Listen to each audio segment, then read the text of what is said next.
Welcome back to PonderCast by Ponder Media. I'm your host, Ian Fox, and today we are here with Kate.malanaphy. What's up? I'm super excited about this episode. Hell yeah, thanks for having me. Absolutely. I feel like we kind of circled each other for some years and then linked up, but I feel like we've never had a true conversation about your music.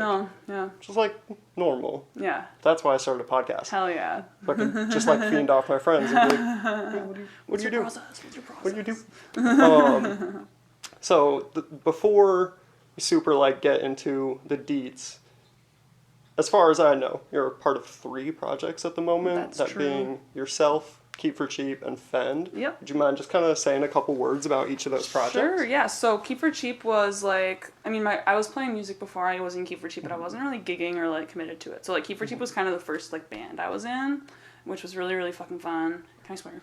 Oh, yeah. Okay, cool. It'll happen. Whether I want it to or not. But, yeah, so that was really cool. It was Autumn and I met in choir at Hamlin. We were our blend is crazy, and we started jamming, and so it was just us 2 for a little while, kind of figuring it out, and then we brought the other folks in, and that was really cool to just have that experience of being able to put something together from the ground up. That was my first time doing that. And yeah, it was super inspiring, and I still get a lot from that project to this day. And then that kind of continually inspired me to do my solo project, which is less of the guitar kind of twangy indie rock stuff that Keep for Cheap is, and it's based in piano, which was my first instrument. And I've done a little bit of acoustic guitar as well now since I learned it from Keep for Cheap stuff. I kind of learned guitar with that band, which was cool, and then brought it to my solo project. And yeah, solo project's kind of just I don't even really know how to describe it. It's kind of art rocky with some indie rock and a little bit of pop in there. Yeah, but that's been a lot of fun. I recently got the full band together with that project. Sick. Yes, and that's been it just took it to another level, and I'm really excited about it. But yeah, and then Fend is the most recent one. I think we started it almost 2 years ago now, which is crazy. Word. Maybe even 3. I have to do my math. But The Mend came out in hard. November 22, so that's okay. Music released almost a year ago. I think we got together early 2022, if I remember correctly, yeah. Or maybe late 21. But yes, regardless, we're coming up on 2 years, I think. Sick. And then that project is kind of a little pop punk, a little emo, radio rock type stuff. Domino is a really, real driving the car fast yes, type banger. Absolutely. Driving the car fast. That's the vibe. Hell yeah. Road trip vibes. But also skating vibes a little bit. I'm not a skater, but I just get that. Yeah. From the music. I don't know. That's an inspiration. If you can combine the two, yes. Yeah. We talked a little bit in the previous episode for all the real ponder heads out there. The ponderers, so to say, I guess. But we talked a bit about School of Rock during Al's podcast, and that's where you kind of came into the picture as an acquaintance from that program and as a member of Diffuser. How long were you doing lessons and kind of more structured band stuff, or just playing piano in general specifically? Yeah, so piano I started when I was I think 4 years old. And it was at first, it was just the very basic stuff, the Hall Leonard books or whatever, if you've ever seen those, the little illustrations in there, I always remember those. But, so it was piano for a long time. I did classical lessons, up until the point when I was 15, I think. And that's when I joined School of Rock. And I actually joined because, we had this music shop downtown Hudson where I had started to, take my lessons as, a younger teenager. I had taken them privately with this lady we know named Ruth Ashwood. Shout out Ruth Ashwood if you're out there. Thank you. But then, so I went to this place, this little music store in Hudson, and then they had to close, I believe. And my sister was taking bass lessons, and that was kind of the reason we found School of Rock, because we could easily have found another piano teacher, but it was harder to find a bass instructor. So my mom found School of Rock, and we started just taking lessons there at first, and then got involved in the groups, which it was so different then than it is now, because I work there now. Yeah. So it's a very different vibe, present day. But still, we got into that, like, the band program or whatever, the Rock 101 stuff, as I called it, and it was just a ton of fun. Taking keys lessons there was very different than the classical lessons, as you could probably guess. I learned a lot about just, like, contemporary music theory and, like, charts and song structures, like how to write songs, stuff like that, like what makes sense or how people have done it before. And that's where, I met the people in Diffuser as well. So, like, I think I went from School of Rock from my sophomore year to my senior year of high school. Okay. And through that time, like, I was in the bands there, doing keys and vocals. I started doing a little bass towards the end, which was fun.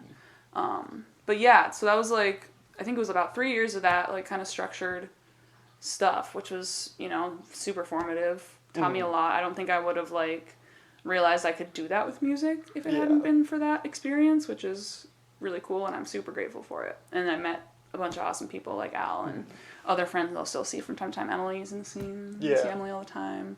Yeah, and actually, like, Bert and Keep for Cheap, we met each other at School of Rock. Really? Yeah, Sick. Yeah, for sure. And I know Grace went for, like, a little bit too, our drummer, but we didn't know each other from that. We went to different locations. But yeah, it's, like, it's pretty pervasive. Like, I feel like a lot of people got a good start there with music, you know, and got really inspired there. So it's a cool program in that way. I feel really lucky to have been able to do that. A pipeline into forming more absolutely self-directed bands. Absolutely. So, yeah. The first time I saw you live was with Diffuser in, like, 2016. Yeah. Was that the first time? Poor House show or something? I think it was at Minnesota Music Cafe. Oh, yeah, maybe? Okay, cool. I don't know, I was grounded for a lot of high yeah. schools. That could have been School of Rock or Diffuser. Todd was there, so that was crazy. Let's go, I love when Todd comes out. But you were kind of one of the first people I met from Alex's friends that was, like, I met as a musician. Yeah. And, like, that was the context that Cool. I met you in. I feel like that helped, like, validate seeing it as, like, oh, this isn't just, like, Alex's after-school activity. Yeah, like, no, this is a community. They put you in those, in those good situations, for sure. And then the first time I saw you as yourself live was, I'm not sure if In and Under had come out yet. Honey certainly had. Yeah. It was at Honey. It was the EP Yes. release show for In and Under. Yeah. I think. Yeah. Yes. And you and Autumn, like, opened together. Did Keep for Cheap exist at that point? I think like, that as was, an like, idea? yes, that was, like, the Okay. bare bones of it, I believe. It was, I don't think we had the name even yet, but, like, those songs would go on to be Keep for Cheap Sweet. songs, yeah. Proto KFC. Yeah, Sick. Yeah. So that Honey came out on February 27th, 2018. Damn. The EP In and Under came out exactly 2 months later. Yeah. On April 27th. Crazy. And that show was around that time. So you were already working on solo stuff by the time you were a freshman in college. And, like, playing solo. When did you decide to kind of, like, all right, I'm going to bunker down and, like, write these songs for myself, independent of the community you'd come to know at School of Rock? I feel like it honestly came a lot from being at college. And being, like, on campus, doing a lot of music courses. I was, like, in the music building a lot, and I would just go into those practice rooms, like, in between classes and stuff, and just, like, write stuff, you know? And I feel like I've always been kind of a shy person, so I stay away. I used to stay away more so from, like, trying to see people between classes. Like, at the beginning of college and stuff, I would be like, okay, I'm going to go to a safe place where I know, you know, like, this is good for me.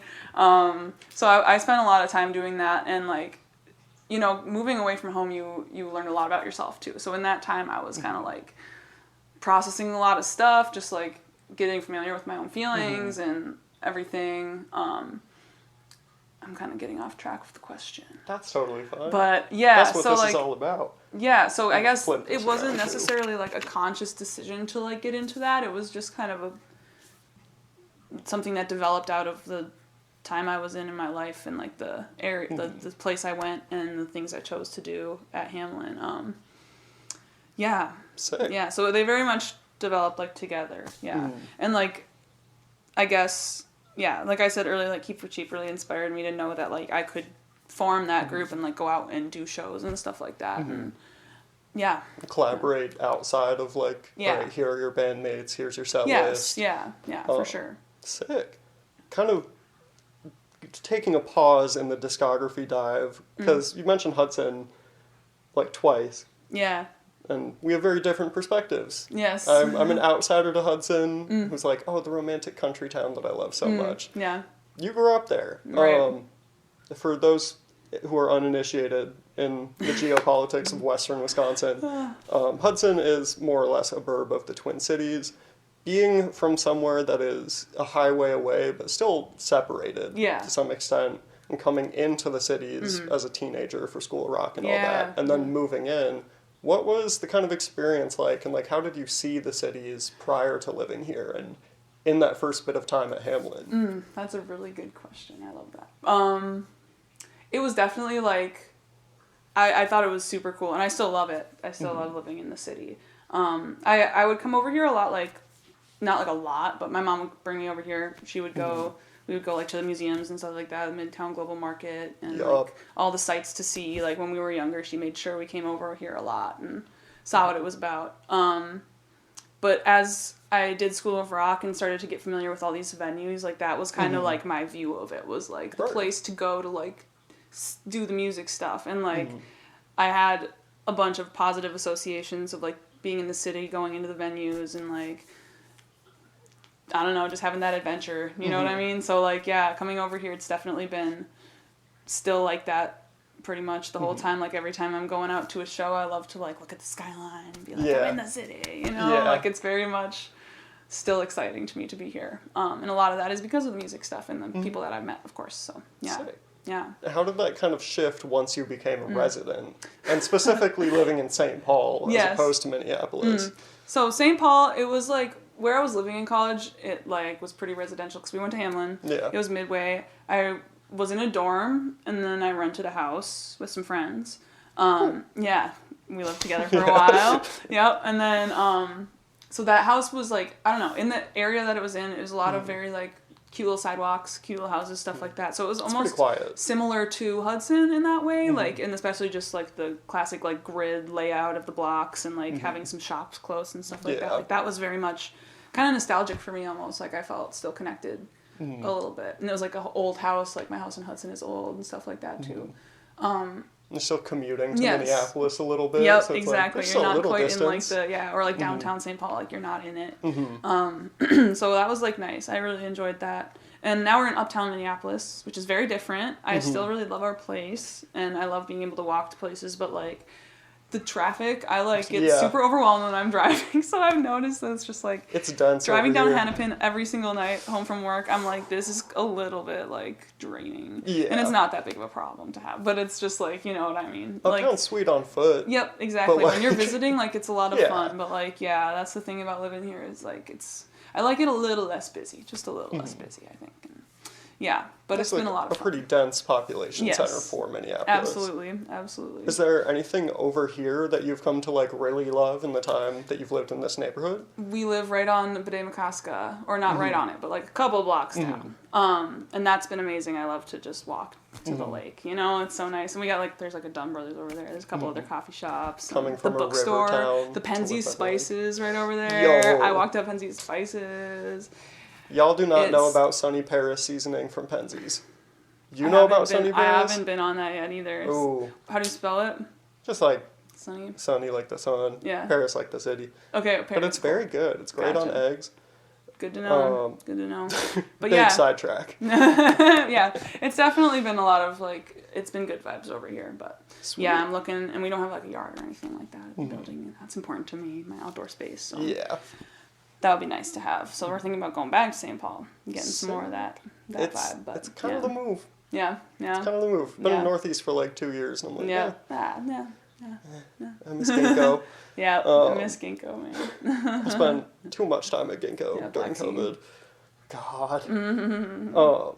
Hopping back into the music train around St. Paul era, Glue came out in May of 2019. Also in 2019, y'all dropped Day Without You. That beginning of the year. It's February 8th. Spent a lot of time on Spotify before this, writing down dates. So that kind of era where Keep for Cheap had been established. I believe at that point, y'all were already a 5-piece. Yeah. Ted had come on like shortly after we dropped that song, I think. Because I don't think Ted's on the recording, but Okay. They were in the band, like, I feel like when we released it. Mm-hmm. So, yeah. Like so we were playing member. as a 5-piece, yeah. Sweet. Yeah. And what was that process like being in a 5-piece band, dealing with 4 other heads, in comparison to the kind of structured bands that you'd been in previously? Yeah. I feel like in the other bands, like, it was very much up to other people what was going on, like, especially, I mean, School of Rock, like, you have the director, like, you're not making any decisions, but even in Diffuser, like, our guitarist had been kind of, like, conceiving that project and had, like, these ideas for songs and stuff like that, and we were all, like, kind of just rolling with it, you know, and, like, it was a good time, but it was definitely, like, not super, I didn't have too much agency there, and that was not, like, anything of anyone's fault. I'm not mad or anything, but just a different experience from coming into Keep for Cheap, where, like, I feel like Autumn had all the songs down, and that was, like, pretty much, like, she was kind of, like, the writer for the beginning, and then as more band members joined, it was kind of, like, this thing where I was also kind of, like, not, like, a songwriter, but, like, I felt that maybe they were looking to us to, like, give direction about the band and stuff like that, which totally makes sense, because we wanted to start the project, and we had thoughts about what we wanted to sound like and kind all that of stuff. An assumed co-lead. Yeah. Yes, exactly. Yeah. So it was, like, definitely stepping into a different role. And I feel like that was cool, but also a little bit challenging because, like, I'm not super authoritative, although I do have a lot of, like, thoughts and opinions a lot of the time. So it was weird to, like, try to balance, like, I don't know, giving direction and not feeling like I'm being, like, bossy, which, like, I don't think I ever really came off that way, but I'm just, like, always worried about that. But yeah, but it was cool also to just kind of step into those shoes and, like, see what we could do and see how people responded and work together a little bit too. And I feel like over time Keep for Cheap has become much more, like, collaborative in the songwriting. Like, these days, like, we still kind of write songs on our own and then bring them to the band, but then, like, once they're there, I feel like now the band has gotten a lot more, like, into it and has more stuff to say and like direction for stuff, which is really cool. More comfortable with each other's suggestions. Exactly. We're all ready to, like, share, and we know we can do that. And Sweet. Yeah. 2019 was a pretty big year for your discography. That's also when your second EP, Soak, came out as Solo Kate. And then Get Along came out that fall as well. So that fall was that's a big one. Yeah. You had 2 EPs within 2 months. Yeah. If I did that math right. Yeah, about 2 You're months. Right. Yeah. So what, I guess, introing the kind of idea of, like, when did you realize that this was, like, a career move you wanted to do? Because by late 2019, you'd clearly put in a ton of time to these projects. Yeah. I think it was kind of a slow realization, and one that, like, I don't know. Like, I knew I wanted to still be in bands after School of Rock and stuff, but I didn't know, like, how quickly it would happen for me and, like, the magnitude with which I would want to write music and stuff in college. So it was, like, very much kind of, I don't know, coming into that and trying to feel self-assured in it was kind of a slow process. And I feel like to this day it's still, like, I don't know. The thing about, like, having it be career... It's like I want to do this for the rest of my life, regardless of whether or not, like, it's my main source of income. You know what I mean? And I feel like there are, like, careers, jobs, blah blah blah, and then there's just things that you just do. You know, I feel like it's a thing that I just do, and then that way it is a career. You know, and that's like it will continue to progress, and I can, you know, look back on the things I've done in the same way that you can with a career. But yeah, I don't know, definitions more the achievement of words. The, like, status of having a job title. Yes, yeah, exactly. Yeah. Doing the damn thing, you know? I feel like I kind of knew that a little early on. Whether or not I knew, like, what else I would do with it, I was like, yeah, this is something I'm gonna do now. Yeah, pretty much when Keep for Cheap formed, I think that was kind of like when it really hit. I was like, this is gonna keep going. Yeah.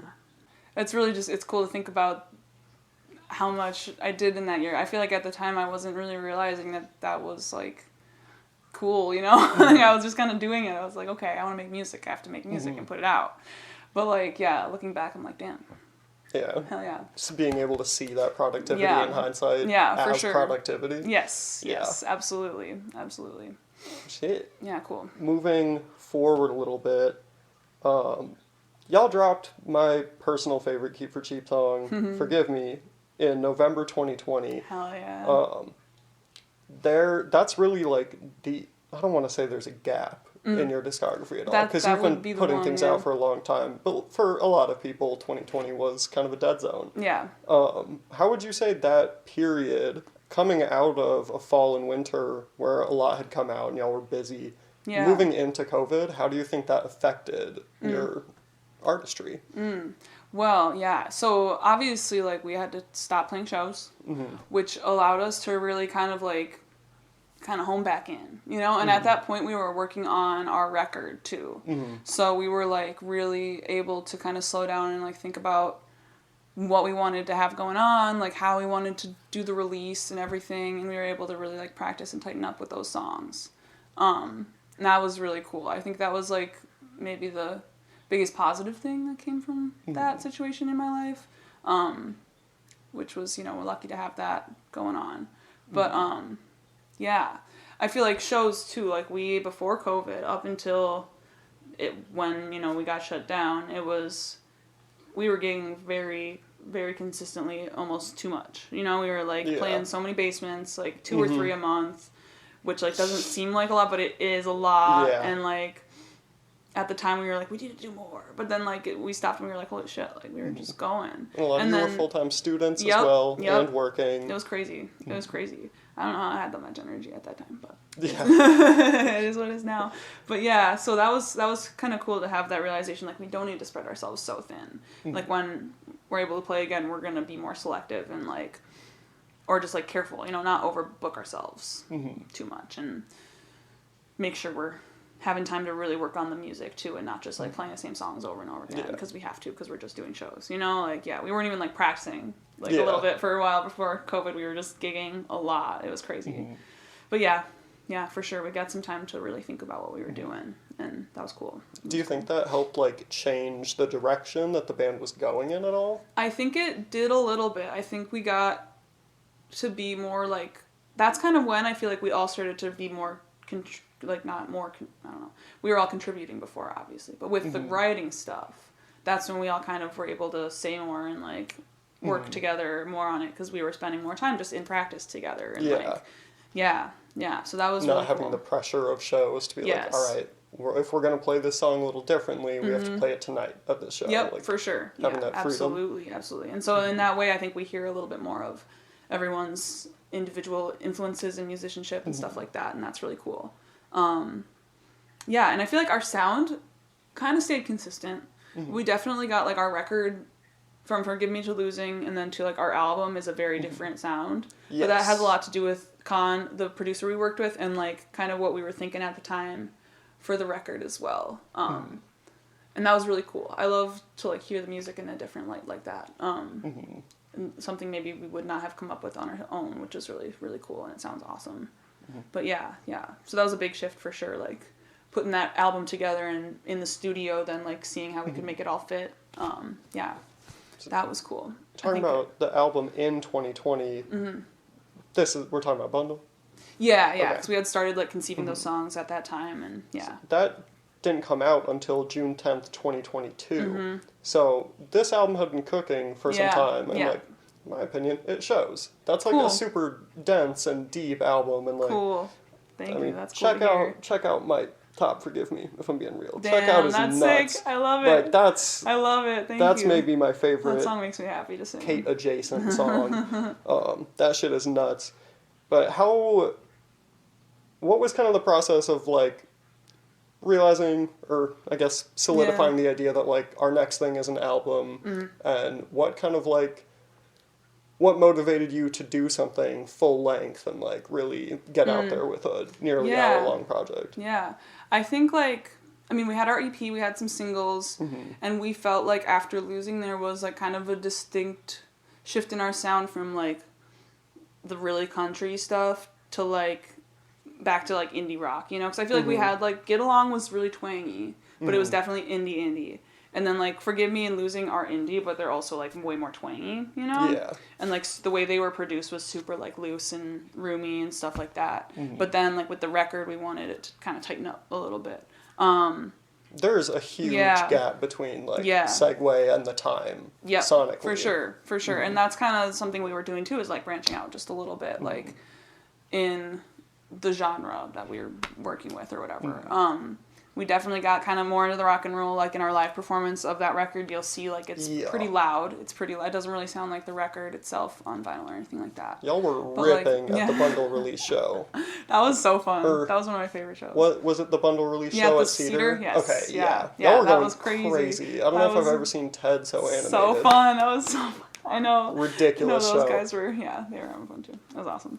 But yeah, can you ask me that question again? I totally forgot. Just like what was the motivation to be like, all right, we're doing a full-length album, and also like being able to branch out sonically so much. Like, what was kind of the process of moving into like, all right, the time we're doing like something heavy and fast and syncopated and compared to previous stuff, like I think like with COVID, with being able to like practice more and I guess like me getting a little more into the guitar as well, I feel like we kind of branched out in our genres in that way. Just like kind of we wanted to try new stuff, like we were all together, we were able to like mess with it a little bit, and we wanted to like mess with the sound, I think.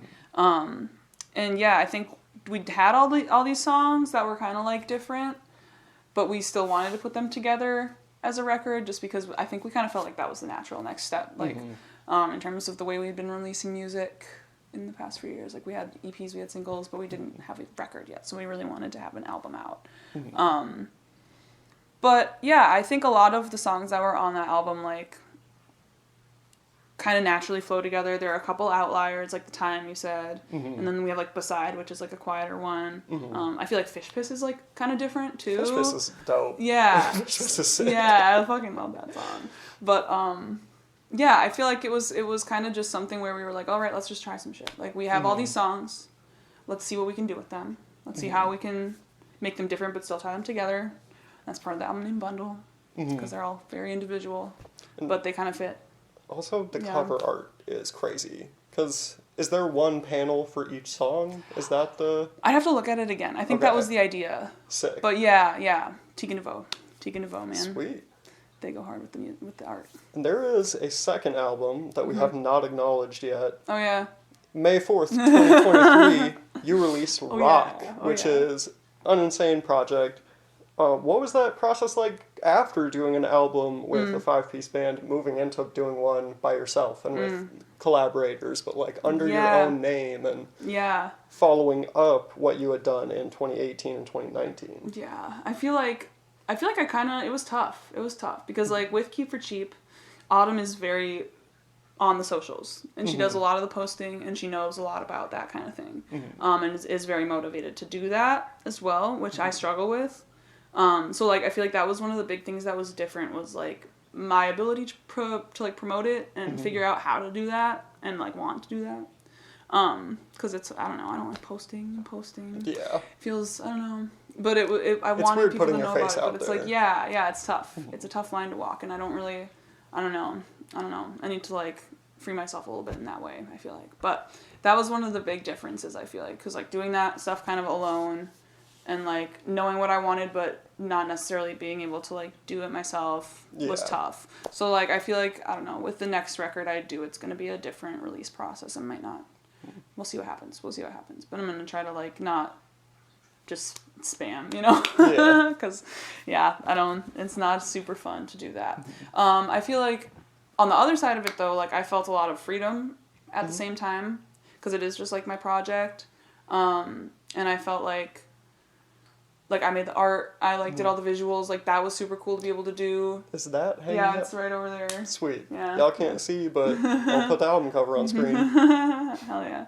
Yeah, it's right over there. It's like physical art. That was a lot of fun to do, and like being able to kind of curate what I wanted in those visuals was super cool as well.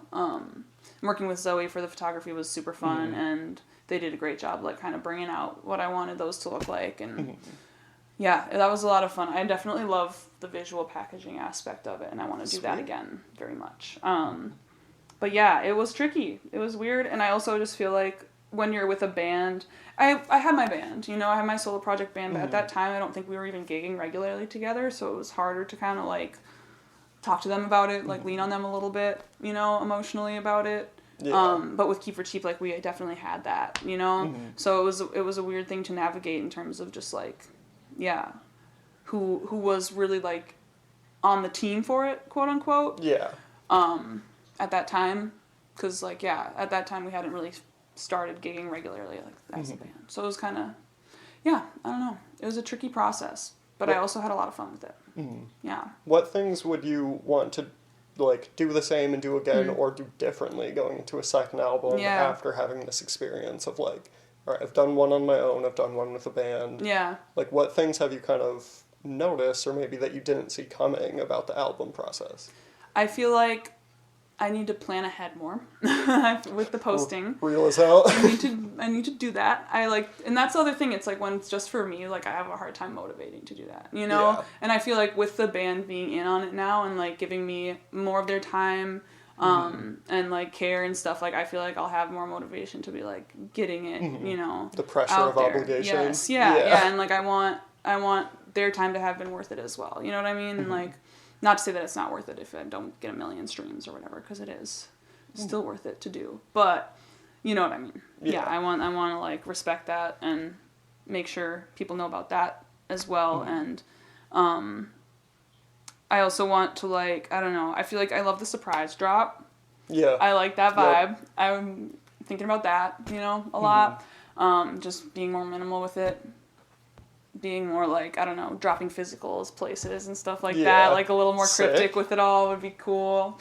I feel like that would work well for me. So yeah, I don't know, a lot of little thoughts, a lot of big thoughts, but those are probably the biggest ones. Like I'm excited to kind of have more people I feel like are in my corner with it and kind of know what works for me in terms of like what's sustainable to do online and stuff like that. So and the foresight now or hindsight, I guess, of having done it before on your own. Yes, yeah.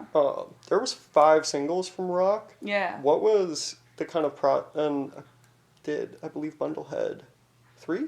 Yeah. Segue aside in the time. What was the kind of process like of like choosing which songs, both for Bundle and Rock? Like, all right, this one stands on its own, or this is a good teaser for what's on the album. Like, what kind of processes did you and Keep for Cheap use to kind of figure out which songs were the leaks, so to say? For sure. I feel like with Keep for Cheap, we were like, let's do the bangers. Let's do like the slightly more middle of the road bangers, you know, in terms of genre. So like Segway was pretty obvious choice for that, and that was one of our first songs that we'd written for that album as well. And then Aside too, like those were some of the earlier singles and ones that we felt like really solid on.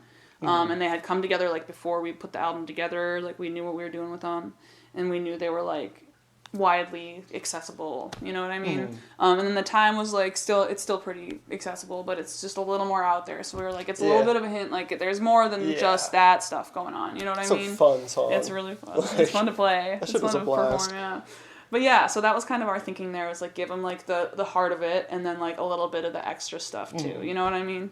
And then with the Rock album, I feel like that was a little trickier because all those songs are kind of different too, you know? They definitely all have different feels to them and genres and all that stuff. But I was kind of the same thinking. Like I was thinking of the ones that would probably reach the most kind of like central genre.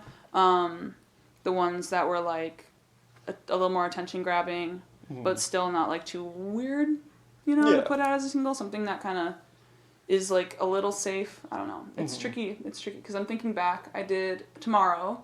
Yep. Which that one I kind of also did because it's not like a sad song. And like all my songs have been. Well, it is kind of sad if you really listen to it. But it was supposed to be a happy song. I started out writing it trying to write a happy song. So like it sounds happy, yeah. So like that one I wanted to put out first just because it has a piano, but it's also like kind of a different vibe. It introduces that like of older Kate songs. Yes, for sure. But then kind of like really has the rock and roll feel to it as well, like the louder vibe. So it's kind of a good introductory one in that way, I think. And then I had I'll Never, and that was kind of because like I wanted to be like there's guitar, you know, there is guitar. And I originally planned on just doing 3, but then it was like it's an 11 song album, so I can do more than that and kind of ramp up.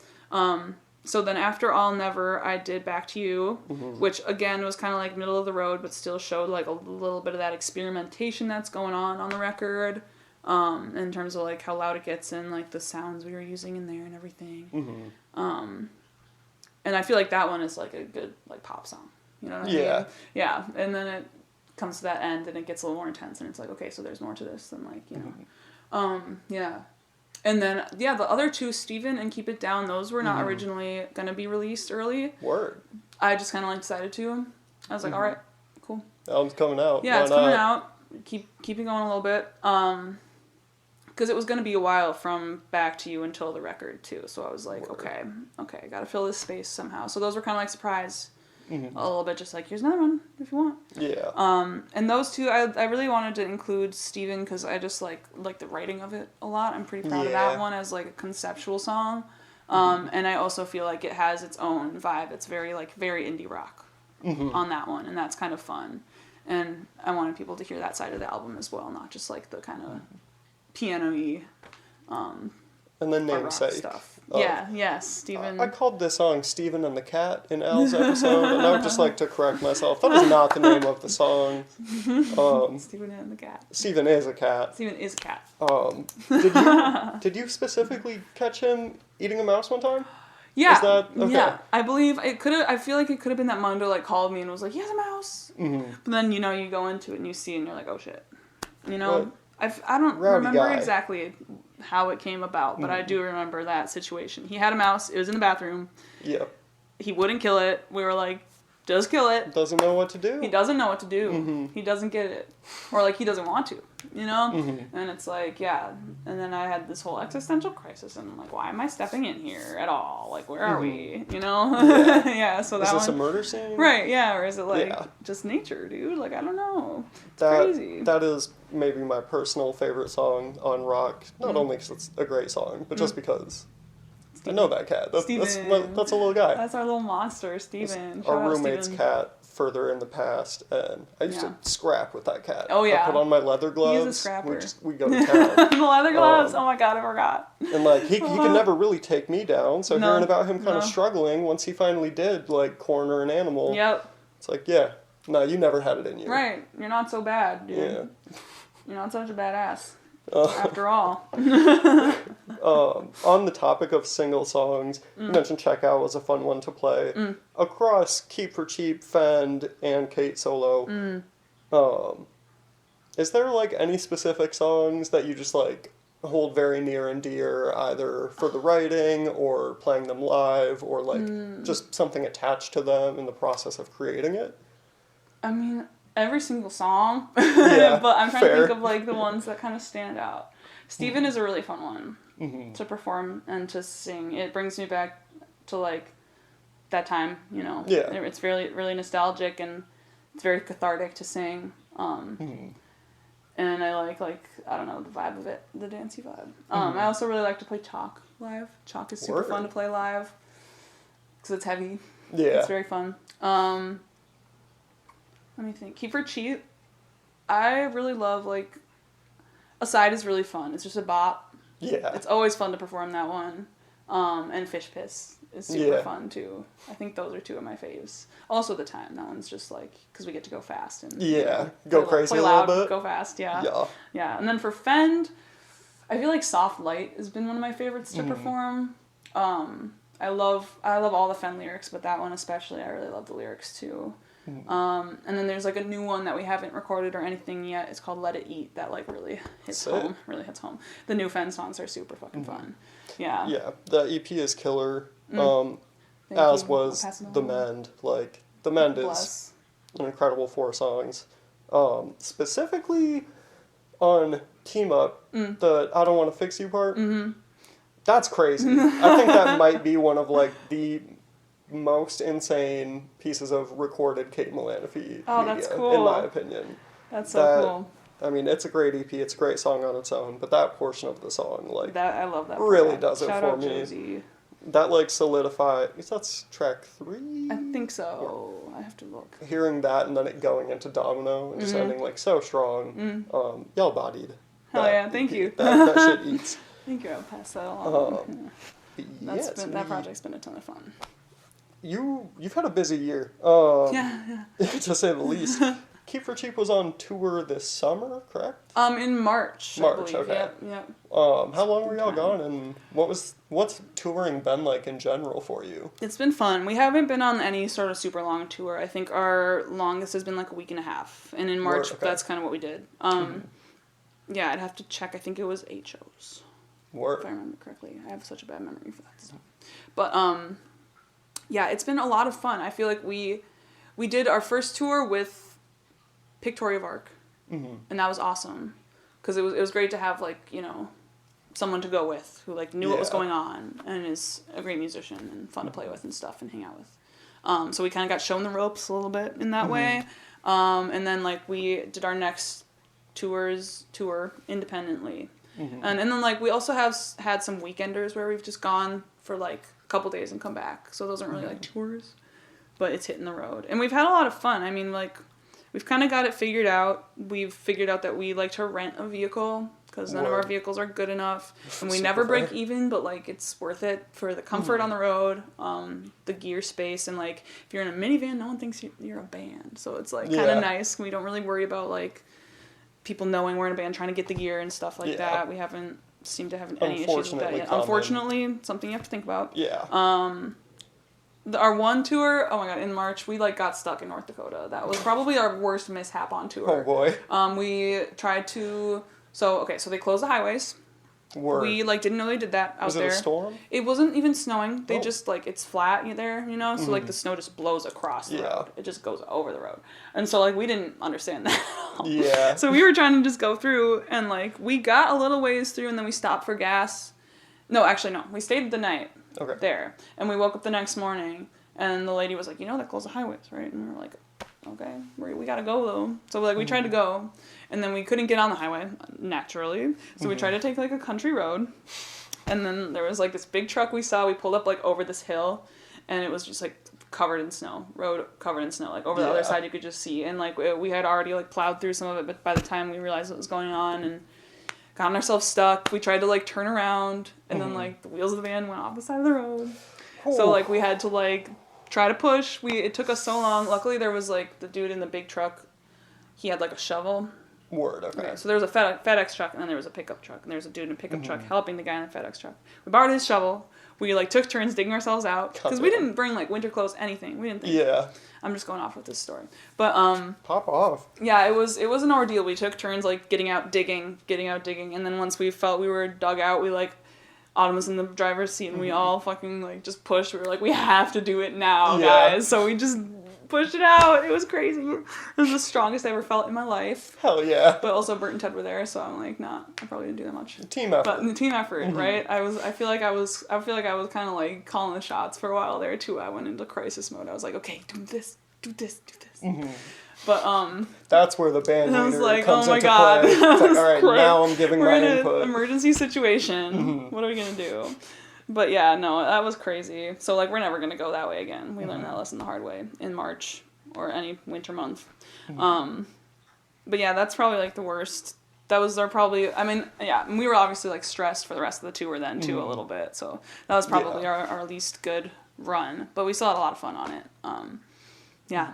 I don't know. Overall, it's been super positive. Like, every city we go to, like, we know people in a little bit. So, like, we'll have friends come out and meet new people from different places. That's always a good thing, you know? It's super cool to get that perspective and just know that it's going on everywhere.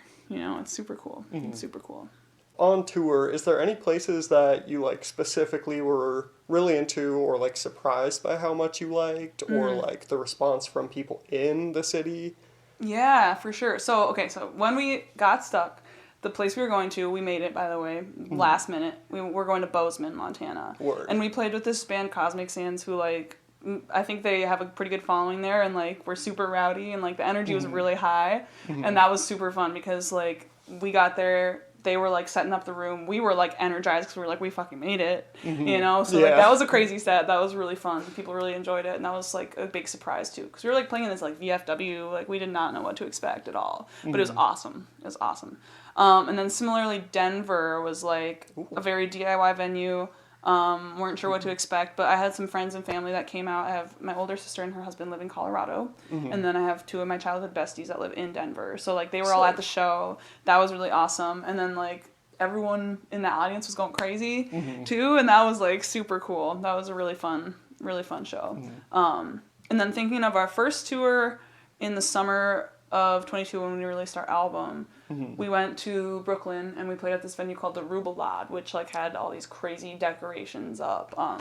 I think we have a reel of it on our Instagram somewhere, but it's just like insane, just like party cave, all these rainbow decorations. And you go outside and there's this courtyard with like big sculptures. There's like a slide, like some a only little in room. New York shit. Yeah, it's super cool. It's super cool. So yeah, those are some of the ones that really stick out for sure. Yeah. Is there any places that you haven't had the chance to go on tour but like would be really into? Yeah, so we're trying to go to Nashville soon. We're trying to do like a southern kind of tour. Sick. I'm like going to Nashville next week. Nice. Oh, that's Sick. Exciting. That's exciting. What business do you have there? My dad. Okay, cool, cool. Southern man. Business. Yeah, cool. Yeah, but we're trying to go like down south, hit Kansas City, St. Louis, Louisville.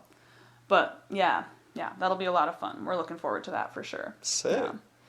You should talk to Al about Kansas City. Cool. This man loves Kansas City. Yeah, what's he doing? He is seeing flooding. Oh, okay, cool. I think you told me about that. Yeah, I think the show was last night, and he's like driving back today. Hell yeah. But I guess shout out Kansas City and Nashville. Any venue owners watching? What's up? Find us on Instagram. Going back home. Coming up just like in Minneapolis. We talked a little bit about your experience moving to the cities. Yeah. Kind of finding a footing in the scene. Because Hamlin, I would think, certainly played a part where you met Autumn. Yeah. First time I saw Keep for Cheap as a band was at the Vag House. Yeah. Just like in the basement. Damn, yeah. And like that. That was a fun show. That was my freshman year. You specifically were in the kitchen and you were like, there's some freshman boys outside. And I didn't have any freshman friends yet. I was a freshman, for context. Yeah. And I was like, eh. And then it was Drew. Oh, yeah. And this other kid. Shit, yeah. And Drew had complimented my Claro shirt and I'd complimented his fucking awesome hoodie in the Starbucks line a few days prior. Hell yeah. But like, the Hamlin scene was pretty inviting to me personally. And there was... High Watt, just a couple blocks away. So kind of finding your footing in both St. Paul and in like the Twin Cities DIY scene. What point did you kind of feel like comfortable with being like, all right, I'm on this bill and I deserve to be on this bill? That's a good question. I feel like it took a little while, honestly. Like we were playing a lot of shows, but that we kind of still felt new, you know? We still felt like, just new to the scene, like a little bit unsure. Like I know I hadn't had too much experience with like gear and shit like that. I was always borrowing amps and like feeling a little bit like I was gonna fuck up and stuff like that. But I think honestly, like it did take a while. But after COVID, like I feel like this had to do with like less people touring as well. But there were more like larger venues that were open, like Amsterdam, like started hosting way more local stuff. Like after that, so we started playing places like that and like started playing with bands that like had been around for a while that we really like enjoyed the music of and stuff like that. And like that was kind of a cool moment in our journey, I feel like, when we started to kind of like realize like, we've been doing this for a while now too, and like we are here and we deserve it, you know. I feel like it was it kind of came after that, and like seeing yourself as an established group of the cities. Yeah, for sure. I feel like the Keep for Cheap album release show was like a big one too, a big moment. And I was like, we're really here. We're really out here. Also big in the sense of being packed. Like, y'all drew a It was big a good crowd. amount. It was a good amount of people there. It was really cool. It felt cool. Yeah. Yeah. Is there any specific moments that before maybe you accepted like, all right, I have a real place in this scene that we have created for ourselves? Was there any moments that you were like surprised that people either like knew a song or like, have you ever been recognized as a musician like in a random place? Yeah, indeed. It's like, and it didn't used to happen so much, but these days, like, it maybe happens once a month when I'm, like, out. Damn. And it's just because I feel like I know there's a lot of people, like, involved in the music here, which is super cool, you know? Like, at the Dunn Brothers, there was a barista who was like, are you this Kate.malanaphy? I was like, yeah.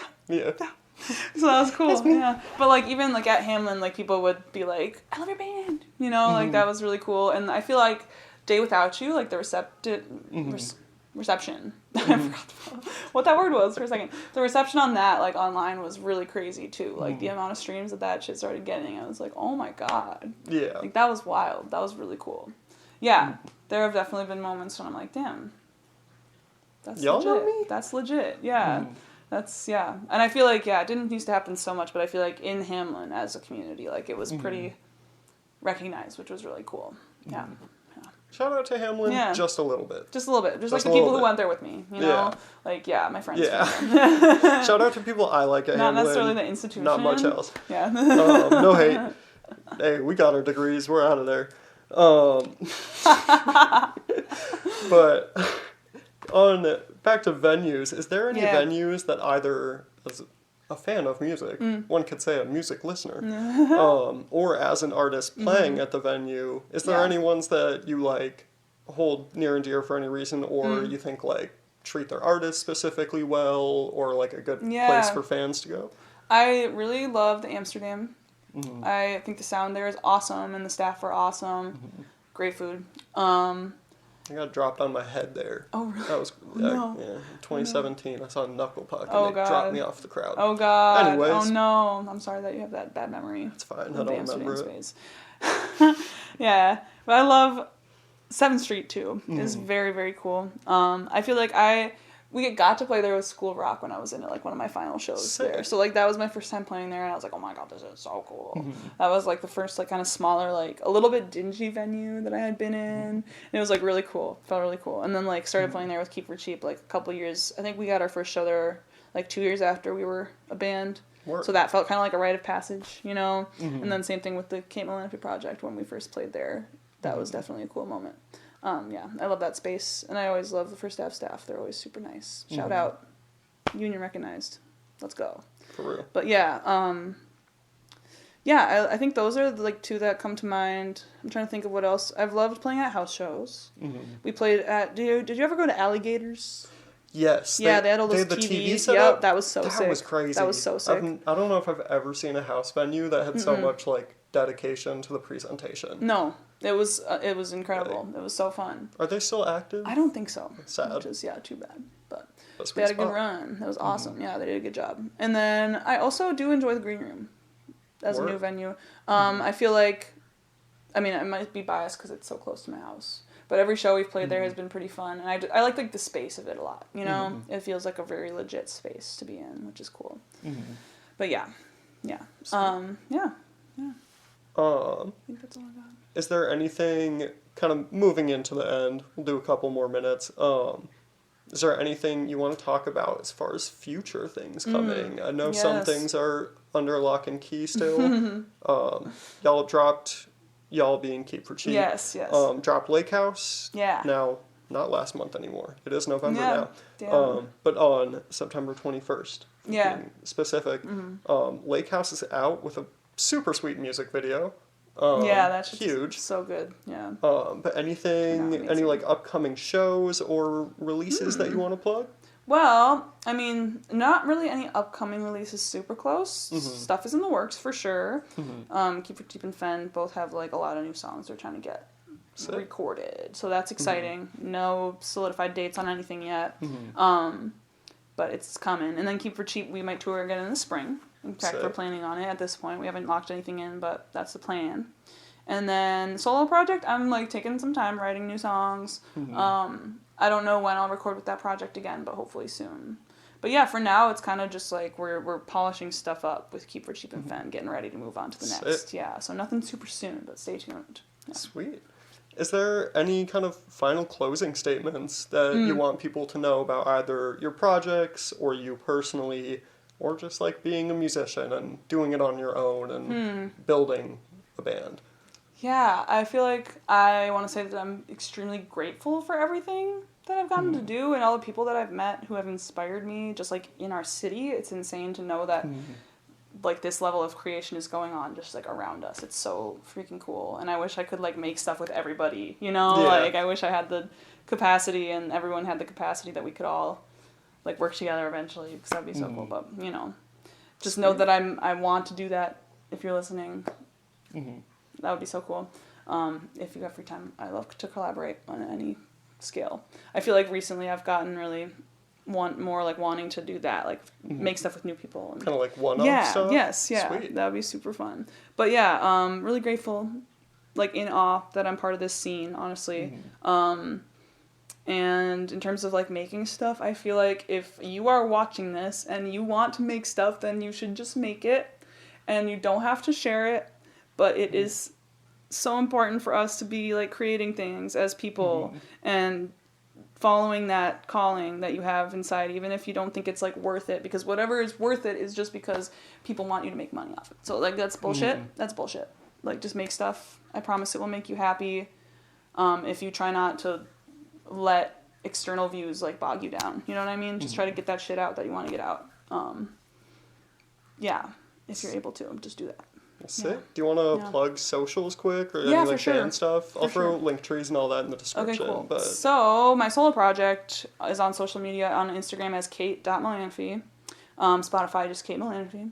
Then Keep for Cheap is on everything as just Keep for Cheap. And then Spotify as well, Keep for Cheap. Check it out.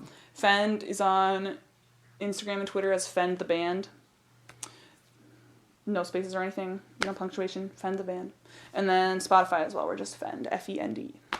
But yeah, those are all the places you can find it. Well, thank you so much for taking time out of your day. You too. I was super excited to do this one. Oh yeah. I mean, what a great conversation. Hell yeah. Thank you, Ian. For the homies, the Ponderers, I'm canonizing that in this episode. I'm a ponderer now. Yeah. Hey, I got 15 subs. Let's go. Let's go. Hope y'all found something interesting, informative, or insightful. I messed that up last video. I'm not going to do it again.